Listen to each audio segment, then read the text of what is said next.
እሺ ከዛ በኋላ ያ ሁሉ ነገር አለፈና ዩኒቨርሲቲ ገባሽ። ዩኒቨርሲቲ ገብተሽ ሁለተኛ ዓመት ተማሪ ሆነሽ ነው ይሄ ነገር ያጋጠመሽ። እንዴት ነበር እስቲ ጊዜውን አስታውሽ? ማለት በጣም ነው የሚከብድ።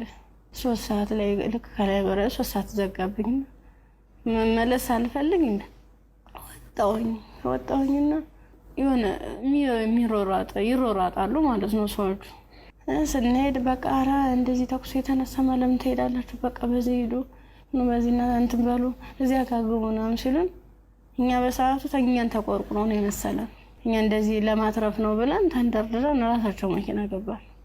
የነሱ መኪና ምን እንደሆነ ረብሻ የሚፈጥሩ ሰዎች በመጡበት መኪና ከፍት ነው ከኋላ 1 አመት ከ6 ወር ነው እዚያ የቆየነው ጫካ ውስጥ ምንም ነገር ሳይፈጠር። አመት ከ6 ወር ምን ነበር የሚሏችሁ?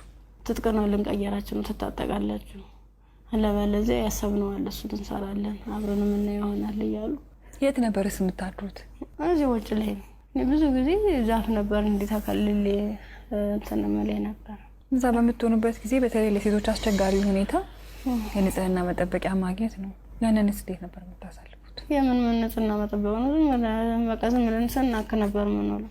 ከ1 አመት ከ6 ወር በኋላ ምንድነው የተፈጠረው? መጨረሻችን ላይ ሰልፍ አሳለፉን። እርቃናችንን አውልቀው ልብሳችንን ካወለቁ በኋላ ሰልፍ አስያዙ።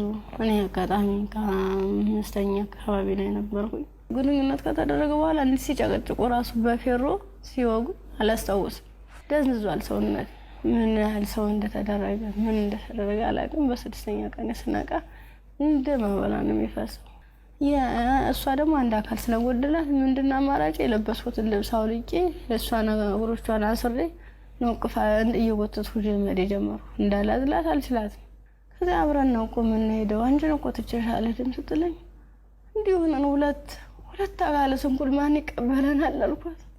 ምክንያቱም ማንም ቢሆን እንደዚህ ደም እየፈሰሰ እንደዚህ ምድሩ ሁሉ ጨልሞብኝ ነገ ወዲያ የተሻለ ህይወት አገኛለሁ ብዬ ነገ ወዲያ ጥሩ ቦታ ደርሳለሁ ብዬ አሰብኩት ልጅ በቃ መጨረሻው እንደዚህ ሲያመር እንደዚህ ሲሆን በጣም ከፋኝ። በቃ ለሁሉም ማለት ነገ ወዲያ እንዴት ነው የምሆነው? ምንድነው ማድረግስ የምችለው? በምን አይነት መልኩ ነው ህይወቴንስ መጠገን የምችለው? አይዞሽ የሚለኝስ ማንኛው ሰው ነው?